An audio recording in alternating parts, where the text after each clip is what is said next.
The fire's still burning, the smoke still rising. Tonight, the risk of an explosion remains. 6,000 people live nearby, the danger they face, and how first responders are keeping them safe. Hundreds around the plant weighing whether to stay or go. I'll have a live look near the evacuation zone. As smoke continues from the fire, where is it going to go? We're tracking the air quality and the winds. Dozens of businesses at risk, thousands of people displaced. Everyone watching, waiting for what happens next. Last night, I felt as uneasy at a fire scene as I've ever felt in 33 years in this business. They were not themselves. We had to kind of pack clothes, try to explain to them what we were doing, and kind of rush out. But I didn't have enough time to grab everything. I would say evacuate everybody that you can. WFMY News 2 at 11 starts right now. The Winston-Salem fire chief said it could be the biggest explosion in U.S. history. That's what we're up against tonight. Good evening. I'm Chad Silber. Julie Luck is on leave. The fire raging at the WEAVER fertilizer plant has the potential to explode. Firefighters are doing whatever they can to keep the flames away from 600 tons of ammonium nitrate. No one has been hurt at this point, and that is the good news tonight. The plume of smoke has lingered since last night when the fire ignited. Check out this view above the plant today. A cloud of potentially harmful fumes is spreading over the area. The danger sparked an evacuation within 1 mile of the facility on Cherry Street. Firefighters say it's likely to last until tomorrow night. They hope to get to the burning building sometime tomorrow to put the fire out for good. Though the situation remains dangerous, today the fire chief shared some reason for optimism. The way the fire is behaving now is what we would like for it to continue to do, and that is burn off through surface combustion and consume the bulk of that ammonium nitrate. We do not know what the rate of consumption is. We just need it to burn out a fuel. All right, let's go live now to an area just outside that evacuation zone. WFMY News 2's Grace Holland has spent the day there. Grace, how are conditions tonight? Chad, the air is pretty clear here at the staging area where, as you can see, there's a lot of emergency crews kind of hanging out in this area. Earlier this afternoon, I talked to some of the people who live around this evacuation zone, some seeking shelter, others staying put. I'm fine. Thank you. Thank you. There's a steady number of customers at the Shell station on Indiana Avenue. You're paying card cash. But clerk Richard Nixon says it's nowhere near what he usually sees on a weekday. Because of some burning is a factory, so we have slow business. Everything is closed surrounding our offices. Everything is slow, so customers also is slow here. The gas station is one of the few still open on the edge of an evacuation zone extending in a 1 mile radius around the WEAVER fertilizer plant due to a fire that fire officials say could cause an explosion. Do you feel safe being here right now? I think so. Yeah. I am believing that we are safe. So, grace of God, we are safe. Some of his customers are people like Oscar LeGrant, who lives on the edge of the evacuation area. He says they're staying inside as much as possible with no plans to leave. Not right now, no, because the smoke has died down a great deal. If it was still getting a great deal of smoke in there, the wind has changed too, the direction has changed. But others closed their businesses and got loved ones out. I definitely have more peace about it. Sharon Johnson runs a group home near the plant. Her 4 residents were taken to a hotel. We had to kind of pack clothes, try to explain to them what we were doing, and kind of rush out. And I'm sure that was very confusing for them. She's also hosting her brother and his family who live in that part of town, trying to make the most of a very stressful time. Actually treating it like a snow day. We're pretty glued to the TV right now and just spending time together. Officials are continuing to monitor the fire, and they say that the potential for the explosion runs through tomorrow morning. Governor Roy Cooper is expected to be here tomorrow to meet with state and local officials about the fire. That will also be sometime tomorrow. Grace, thank you. We want to give you a better idea of what's inside this 1 mile evacuation zone. This is a map from the city of Winston-Salem. Everything inside the circle, businesses and homes, are being urged to evacuate. That includes the Forsyth County Jail. The Food Lion on University Parkway, North Hills Elementary School, multiple apartment complexes and neighborhoods, even part of Wake Forest University's campus. Tonight, Wake Forest canceled classes again for tomorrow. There are no on-campus housing units within that evacuation zone. The university has, though, set up 3 shelters for students and staff who need it: the Benson Center, the Wellbeing Center, and the library. North Hills Elementary will stay closed tomorrow and Thursday. Winston-Salem Forsyth County Schools says students will learn remotely instead. Families can also go to the Education Building on Bethania Station Road for help with remote learning and childcare. Staff from North Hills will be there to lead lessons. Those students will get breakfast and lunch. Buses will pick up and drop off students at their normal spots. The Red Cross is helping evacuees who don't have a place to go. There's a shelter set up at the Education Building on the Winston-Salem Fairgrounds. Dozens of people have checked in. It can hold about 100 people. Some showed up early this morning. The first couple we had come in actually had came here because they went to the police to ask where they could go. They heard the explosions outside their house. So before we actually announced the formal opening, they were already leaving and looking for a place. The Red Cross also has a space for first responders at Perimeter Point Boulevard. More than 6,000 people live within a mile of the WEAVER fertilizer plant. Thousands of people are needing a place to stay and praying we avoid an explosion and their homes survive. In and around that evacuation zone, the streets are empty tonight. Most everybody is following the orders of first responders. WFMY News 2's Kevin Kennedy met 2 women who live and work nearby, keeping a safe distance. On US 52, more than 10 miles away, you can see the plume of smoke. Up close, you can taste it. The fertilizer plant's still burning. It's bringing the smoke closer, because this wasn't like this yesterday. Erica Watkins lives inside the 1-mile evacuation zone, the fire right next door. That smoke right there and that smoke right there, this is literally our backyard. Erica, one of thousands evacuated. A knock on the door came at 2 this morning. Before I could get to the door, I heard over this loudspeaker, "Please evacuate." Erica and her 2 kids leaving, but staying away from your home isn't easy. Coming back to check on your house to make sure it's safe, and the area is still not safe to be in. There is a concern for more explosions. Neighborhoods feel like ghost towns, streets empty. Almost every business inside the evacuation zone closed. Parking lots mostly barren. The parking lot is usually full of cars and people coming in to all of the businesses around here. LaDonna Hickman works across the street from the fertilizer plant. Yesterday was frightening. It just got very dark, and you heard popping. And you saw red flames. We just wanted to get away from this area. More than 24 hours later, this fire has subsided, but it's not over, and the risk is still real. LaDonna leaving after a quick stop to grab a file. Erica will once again be spending the night. We're just waiting to see what's going to happen. Somewhere else.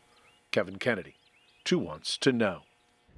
As you know, thousands of people are impacted by the fire and the resulting evacuation. All day long, we've heard from mothers, fathers, business owners, and students. Some had a place to go, others had to go to a shelter, all hoping they can return to normal as soon as possible.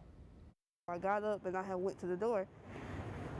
Flames, I'm talking about flames. I said, "Mom, it's a fire, it's a fire." And then that's when the second noise had went off.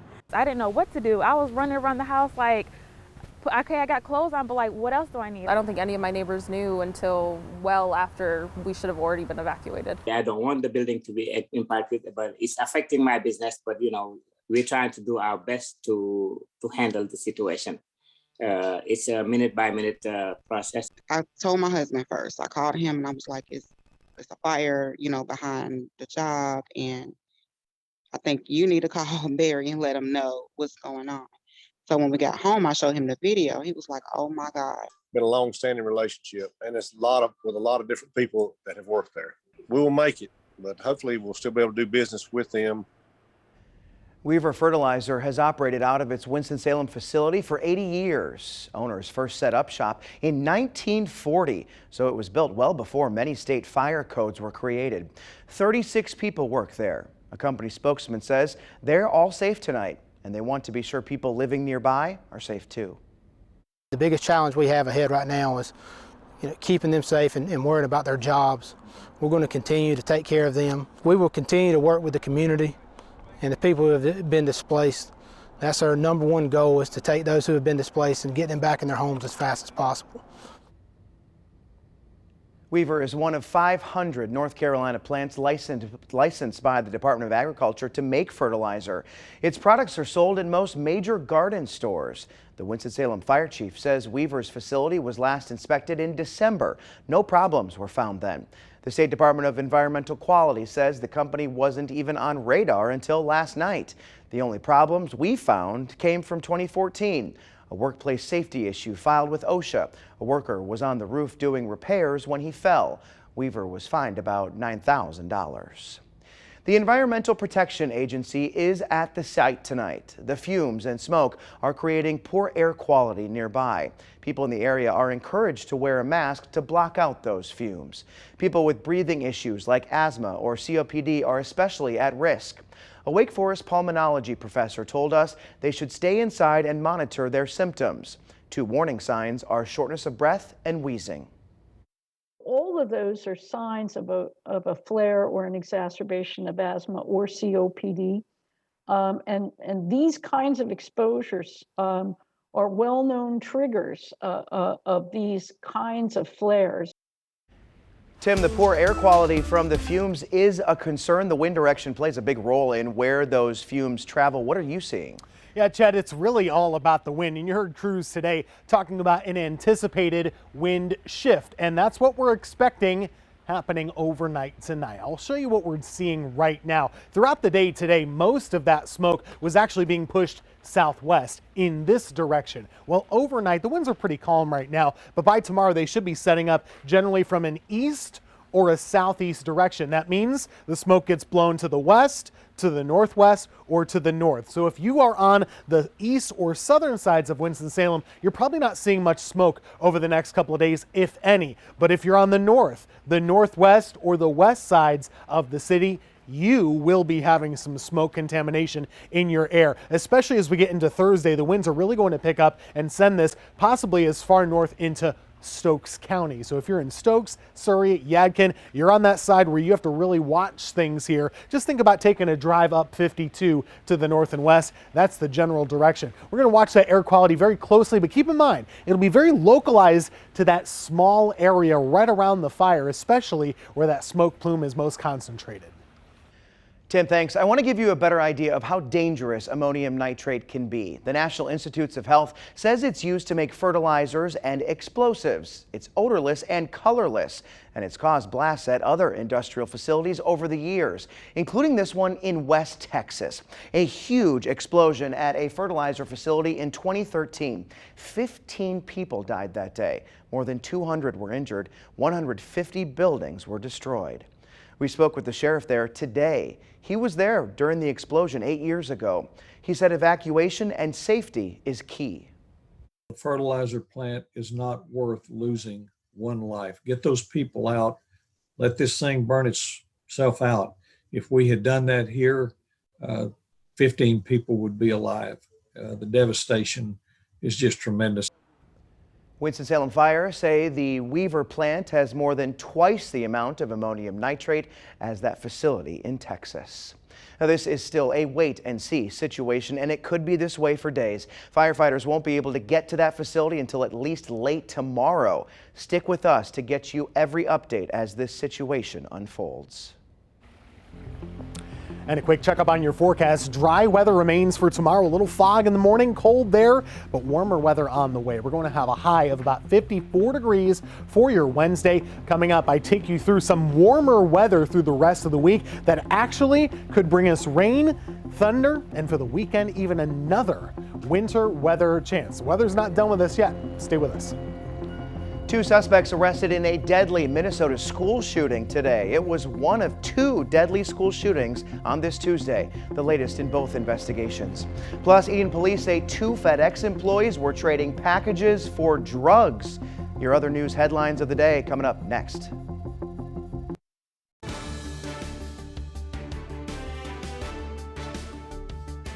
Two suspects are in custody tonight after a school shooting in Minnesota.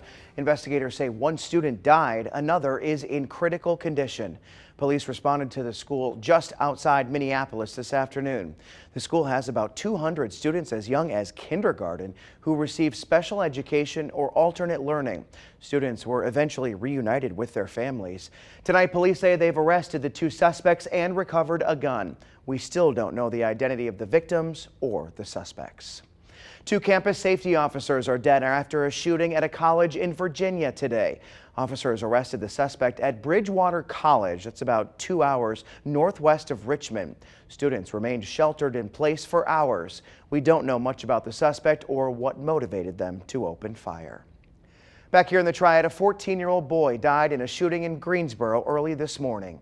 Police say Jacqueline Chambers died after someone shot him just after midnight on McPherson Street. Police didn't say what led up to the shooting and didn't have any suspect information. A shooting at a High Point gas station is also now a homicide investigation. Police say 19-year-old Christopher Sellers died in a shooting last night on Brentwood Street. Initially, investigators found just one person injured in a nearby parking lot. They say someone brought Sellers to the hospital, saying he'd been wounded too. He later died from his injuries. Police arrested the man who brought Sellers to the hospital. Diakis Wilson faces a felony assault charge. He's in the Guilford County Jail tonight on a $2 million bond. Police in Eden say they have arrested 6 people involved in a theft ring where FedEx employees were trading packages for drugs. Police say they identified 2 FedEx employees and found multiple packages at 5 different addresses. In all, investigators say they recovered more than $10,000 worth of stolen merchandise. All 6 suspects are facing felonies ranging from drug possession to theft by an employee. Tomorrow, the battle over our state's legislative maps takes center stage. Opening arguments are set to begin in front of the state Supreme Court. Republicans and Democrats tried to push a few of the justices to recuse themselves from the case for several reasons. All will preside over the case. Democrats claim Republicans illegally drew our state's new district maps. Republicans say it isn't true. The issue forced our state to delay primary elections to May. We'll let you know when that dispute is decided. Well, just when you thought we'd had a nice quiet week of weather, that is far from the case. It really looks like things will continue to be rather busy and keep us on our toes. So here's the main ideas that I'm tracking for you over the next several days. Meanwhile, we have warm weather building in over the next few afternoons. A band of heavy rain, maybe even some thunder is possible going into early Friday morning. That's where the warm weather comes in. That'll be a cold front that slides by. And then keeping an eye on our weekend yet again. Sunday has some potential now growing, I would say, of maybe being icy or snowy, at least for a short period of time. That's something we're tracking for you. In the here and now, temperatures are already below freezing in many areas, and I am hearing of some fog in some rural spots. If you see that, it's possible that there could be some icy spots that develop. Patchy, very localized, but it could happen, so you want to keep an eye out for that. Fog can freeze just like anything else, any other kind of moisture that can happen. Here's the warmth I'm tracking for you. Looking over here to Texas, they're around 60 degrees in Dallas. A lot of warmth here in the middle of the country. That's building. That will be headed our way. It's all part of this major weather system. You're going to see a lot of headlines about this storm. Big ice potential, big snow potential across many, many states, and it really doesn't affect us in the slightest. We will be A-OK from that system winter-wise. Going into tomorrow, we're into the 50s. Some clouds will be here, and by the evening, we could have a couple of showers on your Wednesday night. Then by Thursday, scattered showers, not a washout by any means, but warm into the 60s. And then this is the system that brings us that potential of heavy rain and thunder early on your Friday morning. Let's take a look at the models now. This is early your Friday. There's your rain and thunder chance. Beyond that, we stay dry and turning pretty cold for Saturday. And with cold air building in, you already know what I'm going to say next. There's a system that could form here, and just like that, with cold air in place, you could get a quick shot of some snow or some ice or both. It's something we dealt with a lot in recent weekends. That's one computer model. I will say I'm not sold on this yet because there's only one model out of several I look at that's advertising it. Problem is one of our more reliable ones. So we'll keep an eye on it. It does look like some storm is possible in the Carolinas. If the placement is just right, we could be shoveling again or scraping again come this weekend. The time frame will be Sunday, not Saturday, so we'll plan that out for you. Tonight, cold, we're down in the 20s. For tomorrow, fog in the morning, maybe a couple slick spots too. 50s for highs, and that's the start of our warm-up. We really are warm for a while. Once we go above freezing tomorrow, we won't go below freezing until Saturday. Let me say that again. Once we go above freezing tomorrow, we won't go below freezing until Saturday. That's a nice warm stretch. All your snow and sleet will finally melt, but we could get more of it. Coming up on Sunday, we'll keep you posted on that winter weather threat.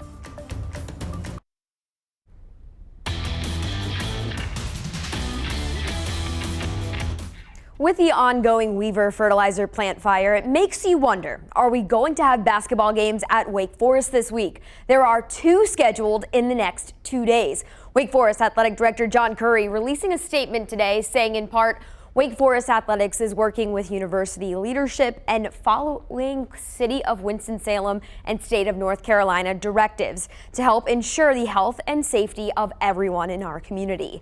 If it's safe, up first, head coach Steve Forbes and his men's team are set to host Pittsburgh tomorrow night. The Demon Deacons coming off their first loss in a few weeks. How do you turn it around, especially now that we're in February? You know, it's ACC. I think this is one of the best conferences in the country, and at the end of the day, you know, you can get beat at any night. You look at a record, you can't look at the team and say, you know, they're 8-13 and we can kind of relax. So we got to continue to just take steps forward. You know, Pitt is, you know, they're a good team. You know, they went and they beat Syracuse. We have to continue to take them one day at a time, prepare for them, and make sure that when we come out, we play as hard as we possibly can. Especially with the fire, you really have to take this basketball game one day at a time. Tip-off between the Deacs and Panthers is set for 7 p.m. We'll let you know if that changes. Over to an ACC game tonight. North Carolina taking the trip to Louisville. The Tar Heels back on the road after winning 3 straight at home. Fast forward about 3 minutes to go. We're all tied up at 68. Caleb Love with the steal there. His shot blocked. Armando Bacot getting it back, fighting RJ Davis, and boom! Carolina takes a 3-point lead. Roy Williams in the crowd to see it all. This game eventually going to overtime. Heels pulling away. Louisville had some big fouls down the stretch. North Carolina wins it 90-83.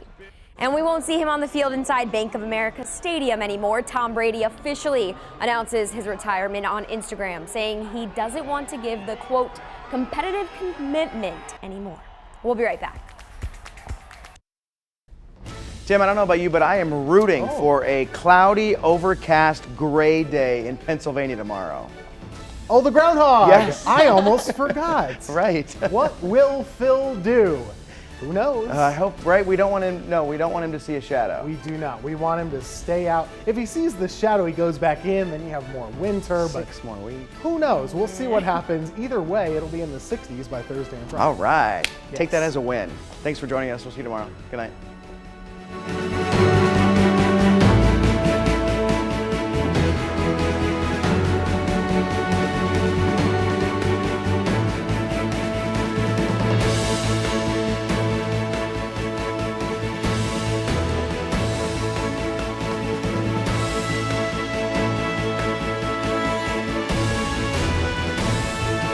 WFMY News 2 at 11 is brought to you by Cox Toyota in Burlington. Take a test drive and you could win $1,000. So before you buy, give Cox a try.